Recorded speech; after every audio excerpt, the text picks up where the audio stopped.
Anyways, we are streaming live on Facebook and also on YouTube. Just go to Mainland 98.3 FM. You want to see Tunde Young in his flowery shirt. So beautiful, by the way. Just take that from me. You won't get it every other day. So just collect it. I wake up in the morning and say, I wonder what people think about my shirt. That's so weird. By the way, we are streaming live on Facebook and also on YouTube. Just Mainland 98.3 FM. You'll be able to watch us live and you'll be able to drop your comment. You want to react to the referee in the second division of the Egyptian League that use a spectator's phone to determine a goal. That's so funny. And also you can join us as well on YouTube. Sorry, YouTube don't get phone number. I thought you knew the owner of YouTube personally. You want to drop his number. That's how I looked up. You can join us on YouTube as well. Just go to Mainland 98.3 FM and make sure you subscribe on YouTube so that you turn on the notification bell so that every time we go live on YouTube you can be able to join us. Same on Facebook, you get the notification. And please, on Facebook, try and share. Don't be the only one to enjoy this premium undiluted cruise right here. We don't fake it, it is real right here. Okay, Dami is in the studio. Dami, you have to international break. You want to come and feature? Dami is just glad there's no club football for now. Okay, so okay. Dami just notified me that before Wahala go boss, we are only streaming on YouTube, so we are not streaming on Facebook. So yes, apologies, I take that back. We are streaming on only YouTube, so you just go to Mainland 98.3 FM. Yes, convert there, gather there, drop your comment. You want to see triple. By the way, I'm wearing very very nice hoodie. This hoodie people has been begging for. I'm not giving anybody. I'm not giving it out to anybody.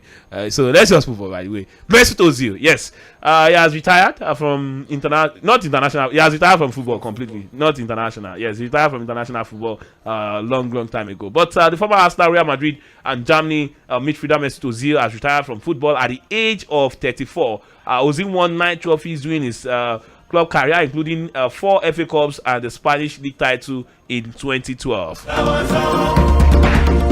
Well, he also won 92 caps for Germany and was part of the team that lifted the 2014 World Cup in Brazil. According to a statement on Ozil's social media, he wrote, "It has been an amazing journey filled with unforgettable moments and emotions. I've had the privilege to be a professional football player for almost 17 years now, and I feel incredibly thankful for the opportunity. But in recent weeks and months, having also suffered some injuries, it has become more and more clear that it is time to leave the big stage of football." Ozil, however, began his career at Schalke and Werder Bremen before moving to Real Madrid in the summer of 2010, winning the La Liga and the Copa del Rey and also the Spanish Super Cup. He joined Arsenal for then a club record fee of 42.4 million pounds in September 2013, winning back-to-back FA Cups in the first 2 seasons before being named Player of the Season in his third and winning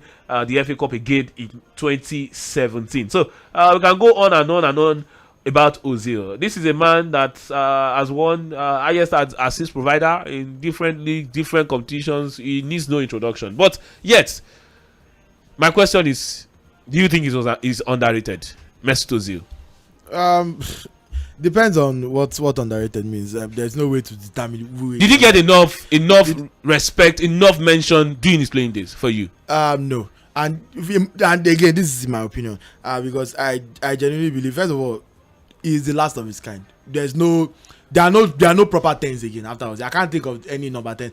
If you want to call Kevin De Bruyne, is not a 10. He's basically a wide midfielder. Yes. So Pep Guardiola made sure to extinguish or to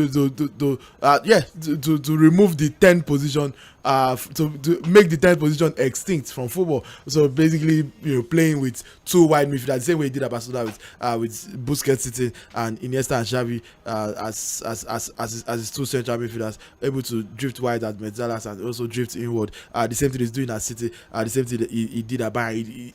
And the way football works is whatever is working at the time, everybody follows. Everybody follows the trend, and that sets the era. So we are in the era of no 10s, and that's why we are not going to see a player like Ozil in my opinion for quite a long time, because there's just simply no space for them in any formation. If you have any club apart from maybe AC Milan off the top of my head with Brahim Diaz that plays with a proper 10, you can leave. Even Brahim Diaz is not a proper 10. Anyway, Ozil stats. You mentioned assists across top 5 leagues. Mesut Ozil 122 assists from 2008, 2009 to 2017, 2018. 122 assists. Mesut Ozil assisted 122 goals in Europe's top 5 leagues. That's in Germany, Werder Bremen, in Real Madrid, La Liga, and Arsenal Premier League. 122 assists, second only to Lionel Messi. 133 in that period. Only Messi had more assists in that decade than Mesut Ozil. And in the top 5 is Fabregas with 105, the usual suspects. Cristiano Ronaldo surprisingly with 93.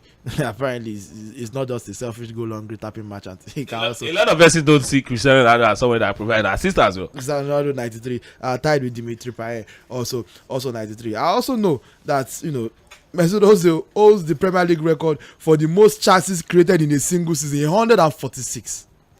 146 chances created in from the foot of one player. In the 2015-2016 season. Since they started taking this record, this is Opta started taking this record in 2003-2004 season. So before then, they were not taking the record. So someone else might have done it. But since they started taking the record, Mesut Ozil holds the record for the most chances created in a single season, 146. The top 5 list for that is Kevin De Bruyne, 136 is second in the 2019-20 season. So with all of De Bruyne's greatness, he still falls 10 assist shots of Mesut Ozil's best season. Frank Lampard, another player where a lot of people said could only score penalties and could only score tap-ins. 134 in 2008-2009 chances created. Dimitri Payet, he's pop up in another start again. 119. Florian Malouda, 180. I like the point that there are 2 Chelsea players in that, but this is not the. moving on. Today moving on. Okpa is not here. We'll have blatantly called that out, but just leave it. Thank God he's not here.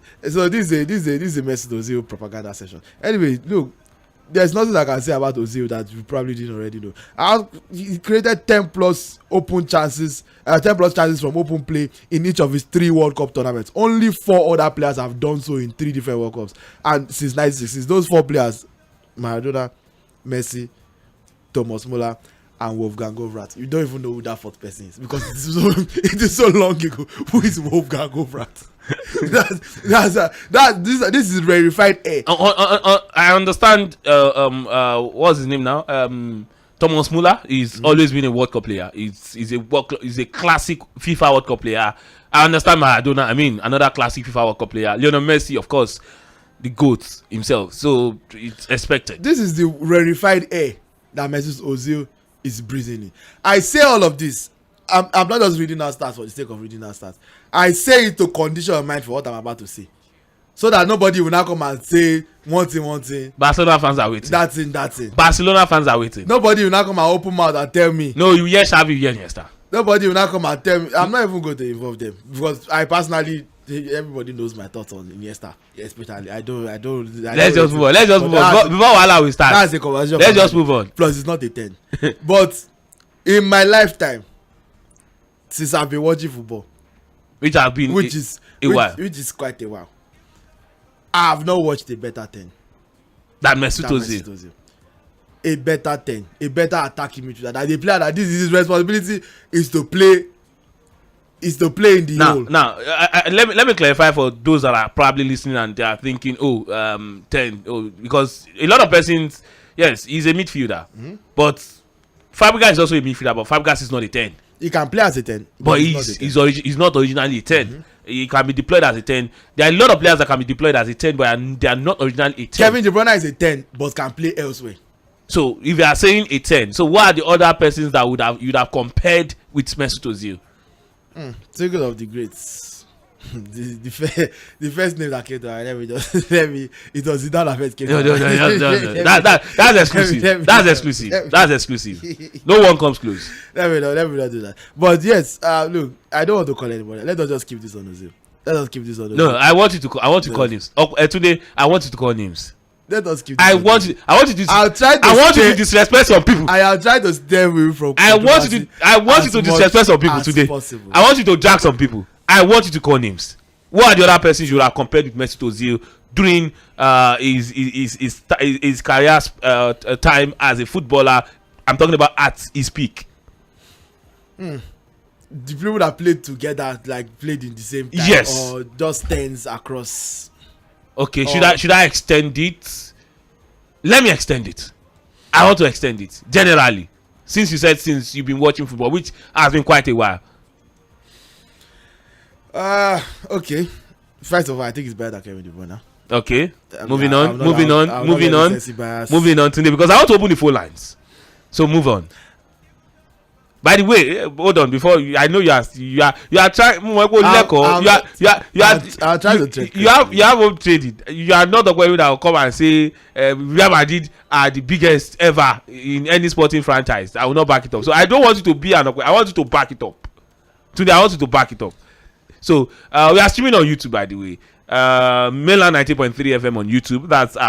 That's where you can find us. You want to see Tunde, you want to see me. Modi Chinedu, I see your message on. I see your comment on YouTube. How is Syria Leon spoiling my ticket now? Wow. Okay, let me confirm with this. Okay, it's Sao Tome and Principe are beating Syria. No, by the way, 2 goals to 1. Voila. Because a lot of people will pick Sierra Leone to win because Nigeria scored 10 against this Sao Tome and Principe and Guinea-Bissau scored 5. So you expect that at Sierra Leone will even trouble Nigeria small. Then supposed to beat. But the game is still on in 76 minutes. The other game, Rwanda has been reduced to 10 men, but they still lead against Benin Republic by 1 goal to 0. But back to that conversation of Mesut Ozil. So what are the persons that, if you say Mesut Ozil for you, you don't think you've watched the better 10? What are the 10s that you've watched? Oh.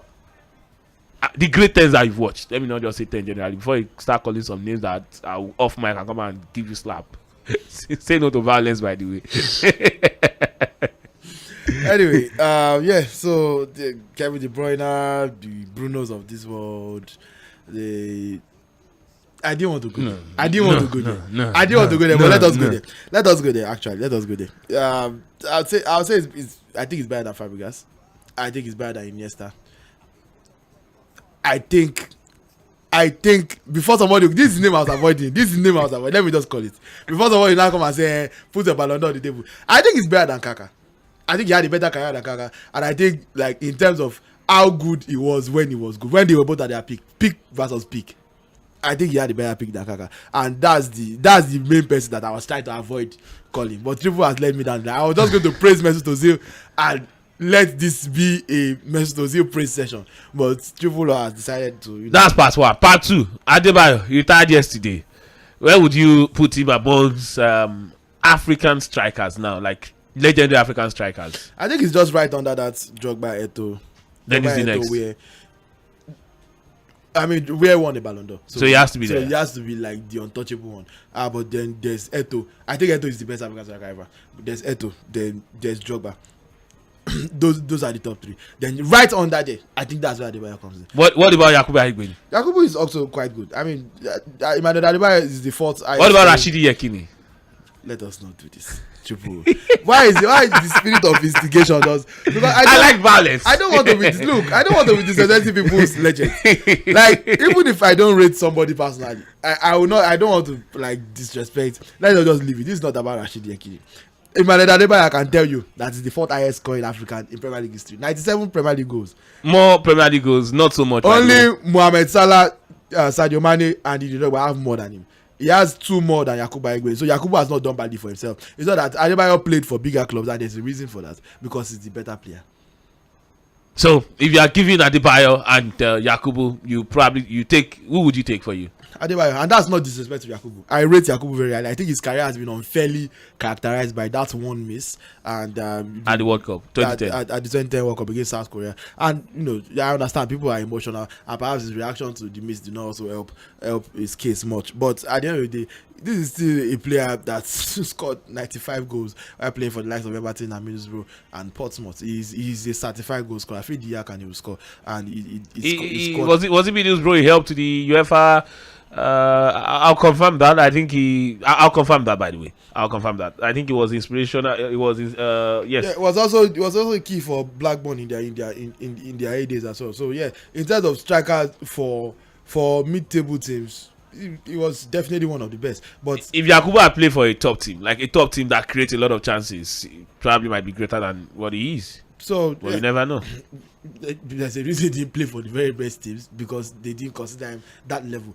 There are levels to things, and it is okay. It doesn't mean that it was bad. It's just Adebayo is better. Adebayo played for Arsenal, played for Tottenham, played for Real Madrid, played for Manchester City. The levels are astronomically different. I think he's a cut above. This is a former African player, African Footballer of the Year, one BBC African Footballer of the Year, one CAF African Footballer of the Year, one goal of the season for that fantastic goal against Tottenham. So, like, by the way, Triple, these are the things that you are supposed to be asking. Instead of looking for fights, asking for favorite moments and all, you have not come. By the way, I mentioned the favorite moment as well. I mentioned it off air, and I said I was going to ask it by the way. But I just want fights. I just want fights. You just decided that let me come. And I miss Okoyemi Akinode. Honestly, I miss him. This is where Okoyemi will come and fight. Yeah, I did not miss him. He will fight you on some of the things you said. He will fight you for me. I did not miss him. But your best Mesut Ozil moment. You can only pick one. Okay. Because you have to open the phone lines and take reactions. The goal against Ghana. The World Cup. Oh, the World Cup goal. The long ranger. We already knew about him, but like that was the first real introduction on the big stage. He was playing for Werder Bremen. I mean, not a lot of people in Nigeria were watching Werder Bremen in 2008 or 2009 when he broke out. But at that World Cup, we finally that was the Ozil World Cup. Got to see what the hype is all about, and that fantastic goal. Wow. Absolutely class. Who will forget Ludo Goretz? I mean, it was a good goal, but also it is against Ludo Goretz. Who cares about? It's not now. This is it. It's not about, just like you mentioned off air, that the moment he lifted the ball above the goalkeeper, the Ludo Goretz goalkeeper, like it was he could have just tossed the ball into the back of the net, no problem, and that's the end of the goal. But he did not. He still took the hard way, like the other decision, the other way. Like get the two defenders that were trying to run back to cover everything. They cover, but he opened them up. He opened them up and just put the ball in the back of the net like it was nothing, and that was so slick, the flair and everything. And the biggest, he left Arsenal with controversy. He left the German national team with controversy as well. The Endogan controversy and all of that. Then at Arsenal, COVID-19 came with basketballs, pay cut or no pay cuts. He wasn't going to take pay cut and all of that. He was so vocal, and they made him a scapegoat. Then he left Arsenal, and since he left Arsenal, it was just like football. It felt like football left him, even though he tried. It just felt like football left him. By the way, your favorite Adebayo moment, quickly, Tunde. I'm not a Man City fan, so I cannot call that moment, that running down the touchline. That got him into trouble. I remember the goal that won him the goal of the season in 2008. I think that fantastic turn and volley against Tottenham for us now. I think I remember the goal as well. Anyway, let's open the phone lines now. 0913-600-0410. By the way, what did Chinedu? I don't know they do waiting you want me then do, but they never finish them. It's now 2-2 between Syria